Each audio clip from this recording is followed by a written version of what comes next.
말씀 전하겠습니다. 출애굽기 26장을 보면 여러분 우리 이거 이 말씀을 읽으면서 잘 읽혀졌습니까?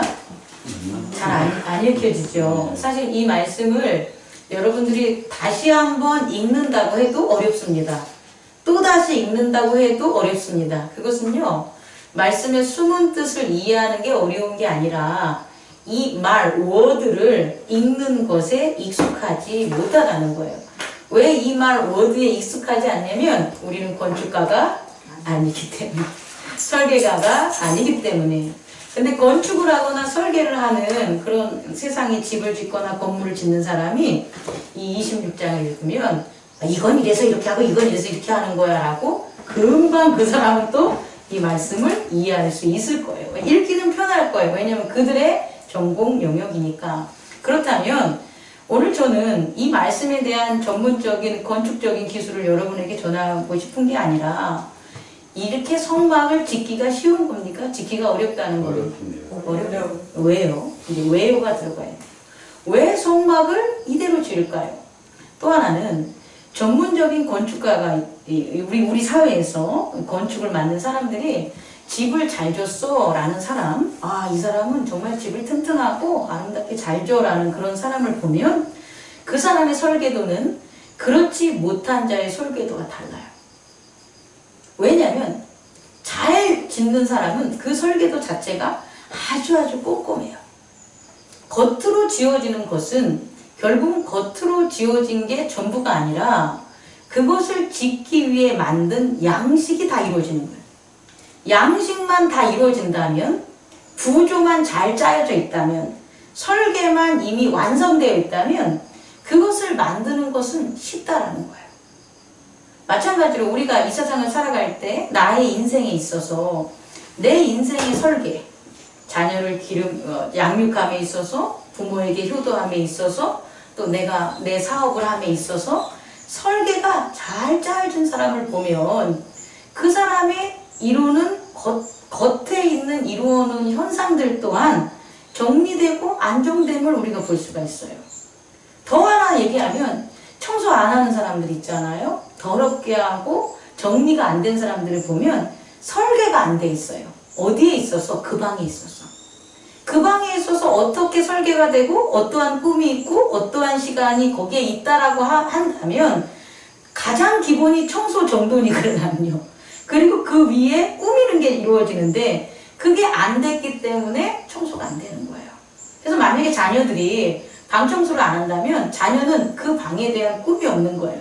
그 방에 대한 평안이 없는 거예요. 그 방에 대한 자기의 소유권이 없는 거예요. 그 집에 대한 자기의 소속감이 없는 거예요. 그래서 짜여지지 않으면, 설계가 되어지지 않으면 일어나는 현상은 나타나지 않는다라는 것을 우선 여러분에게 첫 번째를 드리고 싶습니다. 두 번째는요, 지금 우리가 출애굽기 26장, 그 전에 나오는 25장, 그 뒤에 나오는 27장을 보면 다 뭘 만드는 거예요? 성막을 만드는 거예요. 성막을 만드는 것은 누가 거하는 거죠? 하나님이 거하고, 거기서만 끝나면 안 돼요. 하나님이 거하고 그의 백성이 거하는 거예요. 하나님만 거하려고 성막을 만들지 않아요. 성막은 하나님이 거하고 그의 백성, 세상이 아닌 그의 백성이 거하려고 성막을 설계하는 거예요. 그렇다면 이 성막은 세상에 있는 집이 아니라는 거예요. 세상에 있는 건물이 아니라는 거예요. 세상에 있는 말들, 지식, 경험, 사고들, 생각들, 거기에 이데올로기들, 이런 것들이 담기는 곳이 아니라는 거예요. 그래서 어려운 거예요. 만약에 세상에 있는 것들에 대한 사상과 지혜와 경험을 그곳에서 나눈다면 어떻게 짓든 상관없잖아요. 그렇지 않겠습니까? 우리가 가정에서 자기 얘기 나누는 거나 카페에서 자기 얘기 나누는 거나 상관없잖아요. 그죠? 그런데 어느 특별한 장소에 가면 그런 얘기를 못 나눠요. 그런 게 뭐냐면 실제적으로 장례식장이에요. 장례식장을 가면 거기서 해야 될 말들이 있고 하지 말아야 될 말들이 있어요. 왜냐하면 그 장례식장이라고 만든 거기에 있는 내용들, 모이는 내용들이 그냥 사람들의 세계만 있으면 전 상관없을 것 같아요. 근데 거기에는 죽은 자에 대한 어떤 보냄이라든지 죽은 자들을 가는 곳을 데리러 오는 어떠한 종교적인 다른 존재를 인정하는 곳이기 때문에 그곳에서는 다른 일반적인 곳에서 나눈 얘기들과 행동들을 하면 안 되는 거예요. 제약이 있는 거예요. 일반 세상에서. 그렇다면 우리는 성막이라는 것은 하나님이 거하고 그의 백성, 그의 제사장이 거하는 곳이기 때문에 어렵다는 거예요. 그래서 성막은 누구의 뜻에 따라 지어져야 되냐? 하나님의 뜻에 따라 지어져야 되는 거예요. 그리고 또 하나, 누가 그걸 지어야 되냐라고 하면 하나님의 뜻을 받들 제사장들이 지어야 되는 거예요. 여러분이 이해할 수 있겠습니까? 아무에게나 성전을 짓게 하면 안 된다는 거예요. 왜냐하면 그들이 거할 곳이 아니기 때문에. 성전은 성전의 제사장들과 그의 성도들이 거하는 곳이기 때문에 제사장과 작은 제사장들, 작은 제사장이라는 건 성도를 제가 대신할게요. 대제사장과 작은 제사장들의 그들의 뜻이 반영되어야 되고 그들의 뜻은 또 누구의 뜻이 반영되어야 되냐면 하나님의 뜻이 반영되어야 되는 거예요. 그 하나님의 뜻을 한 단어로 말하면 양식이 되는 거예요. 그리고 그 양식이라는 이 땅의 단어를 성경의 신학적 단어로 얘기하면 로고스가 되는 거예요. 양식은 이치를 양식이라 그래요. 이치. 모든 것들이 행해지는 법, 그 법을 이치라 그래요. 다시 말해 양식은 이치가 되는 거고 이치를 헬라어로 말하면 로고스가 되는 거고 우리가 신학적인 그리스도론에서 다루면 그리스도가 되는 거예요. 그래서 다시 말해서 이 구약에 있는 이 성전에 25장, 26장, 27장에 다루는 그 양식들, 오늘 26장의 포커스는 휘장이에요. 이 휘장 하나를 만드는 양식도 그 양식이 누가 돼야 되냐면 예수 그리스도 로고스가 돼야 되는 거예요. 그래서 휘장이 찢어졌어 라고 그러면 양식의 변화가 반드시 일어나야 되는 거예요. 다시 말해 신약에 있어서 예수님이 십자가에 못 박혀 돌아가심으로 그때 예수님이 영원히 떠나시고 다 이루었다 할 때에 외연의 세계에서 나타난 현상은 뭐냐면 두 가지인데 하나는 무덤이 열렸다는, 즉 하나님 나라의 세상에 무덤이 열리는 양식의 변화가 일어났고 또 하나는 하나님이 함께 거처하고 그의 제사장들이 함께 예배를 드렸던 성막의 휘장이 찢어졌다는 거예요. 그럼 그 휘장이 찢어짐과 무덤이 열렸다는 것은 하나님 나라에 있어서의 언약도 어떻게 됐다는 거예요? 변화가 생긴다는 거예요. 우리는 그것까지 깨닫는 저와 여러분 되기를 원합니다. 첫 번째는 하나님이 계시고 그가 세운 제사장이 있어야 되는 성막이기 때문에 어려운 거다. 두 번째는 성막에 있어서의 변화와 성막에 있어서의 양식과 설계는 하나님의 뜻이다. 그 하나님의 뜻이 말씀이고 예수 그리스도라는 것을 잊지 마시기 바랍니다. 다시 말해 예수 그리스도는 휘장 안쪽에 있는 언약궤가 담겨져 있는 그곳에 있는 하나하나도 예수 그리스도가 되는 거고요. 휘장 밖에서 제단 상이 놓여지고 그 놓여진 곳에 촛대가 있는 이 모든 것도 다 예수 그리스도로 이루어졌다는 거예요. 더 나아가서 그 휘막에 휘장의 갈보리 하나하나와 그 휘장을 덮고 있는 그런 가죽과 거기에 수놓는 그런 어떤 모양과 바닥에 있는 널판지까지도 다 예수 그리스도의 양식이라는 거예요. 즉 예수 그리스도라는 거예요. 그냥 가서 제사만 드리면 우리가 예배만 드리면 그게 예수 그리스도가 아니라는 거예요.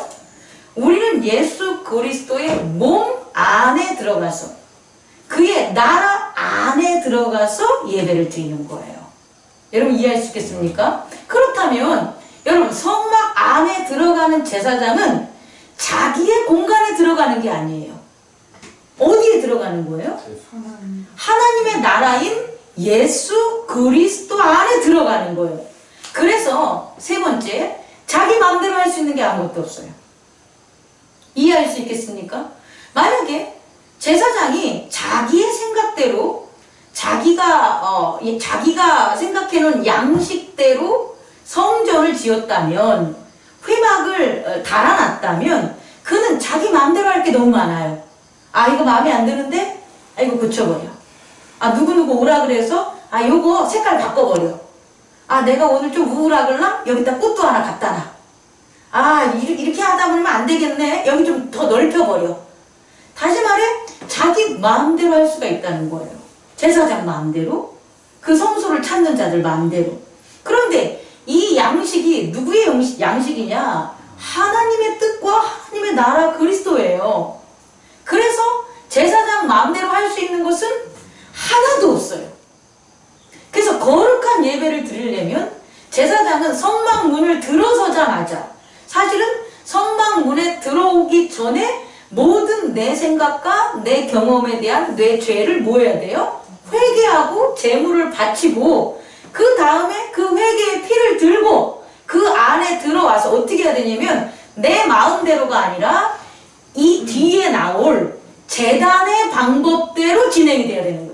지금은 성막의 건물에 해당하는 외형적인 거라면, 이 뒤에 나오는 그 말씀들은, 언약들은 뭐가 되냐면 제사를 드릴 때에 제사장의 방법, 규범이 나오게 된단 말이에요. 다시 말해, 제사장은 성막이라는 게 세상에 없었잖아요. 근데 하나님의 말씀으로 그리스도라는 양식의 성막이 이 세상에 딱 지어진 다음부터 자기가 자기 뜻대로 하지 말아야 되고 자기 뜻대로 하지 못하는 유일한 곳이 생긴다는 거예요. 그게 바로 하나님의 나라, 그 거처가 된 성막이라는 걸 잊지 마시기 바랍니다. 마지막으로 네 번째 정리를 하면, 우리에게 적용을 하면 그렇습니다. 우리들에게 허락한 건 교회예요. 근데 교회는 예수 그리스도예요. 교회와 예수 그리스도를 분리하면 안 돼요. 근데 그 예수 그리스도의 교회는 우리 인간이 속사람과 겉사람이 있듯이, 예수 그리스도의 나라는 우리 안에 유형이 아닌 믿음의 나라로 내면에 있어요. 그 성전이 하나가 있는 거예요. 다시 말해, 우리의 내면에는 예수 그리스도가 계셔요. 그럼 그 예수 그리스도가 뭐가 되는 거예요? 성전이 되는 거예요. 그렇기 때문에 우리는 성령님의 감화 감동으로 제사를 드릴 수 있는 거예요. 속사람이. 또 하나는요, 우리는 살아서 주님을 이렇게 물질의 몸인 살아서 드리기 때문에 우리에겐 겉사람이 있어요. 그럼 겉사람도 뭐 해야 되는 거예요? 성전이 있어야 되는 거예요. 겉사람도 성전이라는 곳에 들어가서 속사람이 제사를 드리듯 겉사람도 예배를 해야 되는 거예요. 아니, 목사님, 저는요 속사람이 마음으로 기도하고 마음으로 예배 다 드렸어요. 땡입니다. 땡. 그런 사람 치고 겉에 행위가 변하는 사람은 난 본 적이 없어요. 다시 말해서 이거와 반대로, 저는요 열심히 교회 섬기고요 예배 잘 드려요. 근데 열심히 교회 섬기고 예배 잘 드리고 말씀 잘 드리는데도 그 사람에게 덕이 없고 사랑이 없고 믿음이 없어 보여요? 그럼 그건 아니라는 거예요. 두 가지라는 거예요. 다시 말해, 속사람은 예배를 드리는 게 당연하고 겉사람도 뭐 해야 된다? 예배를 드려야 되는데 일치가 있어야 된다고요. 그거의 일치. 예배를 드리냐 안 드리냐가 문제가 아니라, 하나님이 받으시는 예배는 속사람의 예배를 겉사람의 예배를 일치하는 동일성이 있어야 된다는 거예요. 다시 말해, 내 마음에 주님이 주신 성령의 역사가 일어나서 평화와 지혜와 여러 가지 은혜와 이런 것들에 대한 감사의 예배를 드렸단 말이에요. 그럼 겉사람도 그것을 동일하게 실천하고 그것을 행동하고 드러낼 수 있는 교회라는 겉사람이 사는 에클레시아가 있다라는 거예요. 이해할 수 있겠습니까? 그것이 어느 정도 똑같냐, 어느 정도 똑같냐는 게 완성이라고요. 있냐 없냐의 문제가 아니라 속사람과 겉사람의 일치가 바로 뭐가 되냐면 완성이라는 거예요.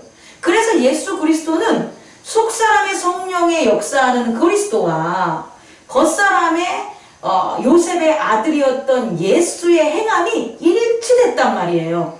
그래서 예수 그리스도가 되는 거예요. 우리 또한 마찬가지입니다. 이제 우리가 교회를 섬김에 있어서 저도 교회라는 것은 이제 뭐 10년 정도밖에 더 됐습니까? 이끌고 또 여러분들도 이 교회에 와서 한지 그 시간을 넘지 않잖아요. 그 시간은 상당히 짧은 시간이라고 봐요. 우리 인생에서 봤었을 때는. 근데 우리가 부족한 점들이 많지 않겠습니까? 여전히 이 교회를 함께 제사장 되고 작은 제사장 된 그 의미에서 나아갈 때 부족하고 모르는 것들이 너무 많지 않겠습니까? 근데 이제 우리가 이 순간 오늘 말씀을 나누면서 우리가 깨달아야 될 것은 이 성전은 우리가 진 게 아니다. 이 성전은 하나님의 뜻으로 예수 그리스도의 양식으로 지어진 거다. 그게 내 안에 있는 행복나눔 교회도 내가 직접 지각의 세계에서 왔다 갔다 하는 이 겉에 있는 행복나눔 교회도 동일하다는 거예요. 그래서 내 생각과 내 뜻과 내 경험으로 이거 안 보이는데 이런 것들 고쳐야지 이런 건 이렇게 했으면 좋겠어를 내가 하기보다는 말씀에서 이 거룩함으로 지금 지어진 이 성막이 하나님의 거처로 계속해서 거기에서 여러 가지 역사가 일어나게 할 수 있는 그 말씀을 찾아야 돼. 그리고 그대로 우리는 행하면 돼요.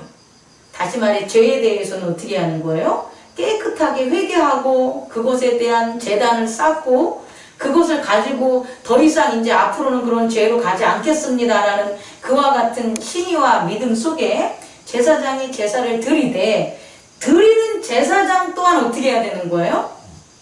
동일하게 죄가 없는 거룩하고 청결한 그런 마음으로 자기의 마음으로 드리는 게 아니라 그런 순종으로 하나님께서 정해 주신 말씀에 근거해서 하나님께 제단을 쌓는 거예요. 그랬을 때 회막 안쪽에서 어떤 일이 벌어지냐? 지성소에서 그것에 대한 답이 나온다는 거예요. 음성이 들렸고요. 또 연기로 계속 꺼지지 않고 향기로 드렸을 때 하나님의 음성으로 너희들이 어떻게 하면 좋아? 라는 답변을 얻을 수 있다는 거예요. 우리들도 그렇게 했었을 때 성령께서 우리들에게 음성으로 답변을 해주신다는 거예요. 그게 교회의 역할이에요. 그게 거룩한 성전인 거예요. 저와 여러분들이 성전을 하나님이 거하는 성전으로서 하나님의 양식대로 지어진 그리스도의 양식대로 지어진 것을 잊지 마시기 바랍니다. 그리고 우리가 마땅히 제사장으로서 우리에게 요구하는 게 무엇인지 예수 그리스도께서 말씀하신 것은 십자가와 부활과 재림이에요. 십자가와 부활과 재림이라는 믿음 속에 나는 얼마나 죄에 대해서 십자가를 지고 있는가, 나는 하나님의 자녀로서 얼마나 의로운 그런 이끌림에 순종하고 가는가, 나는 하나님께서 허락하신 보좌 위에 예수 그리스도와 함께함으로 그와 얼마나 동행하며 구원과 심판의 그런 것에 있어서 하나님의 역사를 동행하고 있는가라는 것들을 우리가 이 교회에서 또 우리 안에 내면에 세워진 성전에서 깨닫고 또 성장하는 저와 여러분 되기를 원합니다. 기도하겠습니다. 거룩하신 하나님 아버지,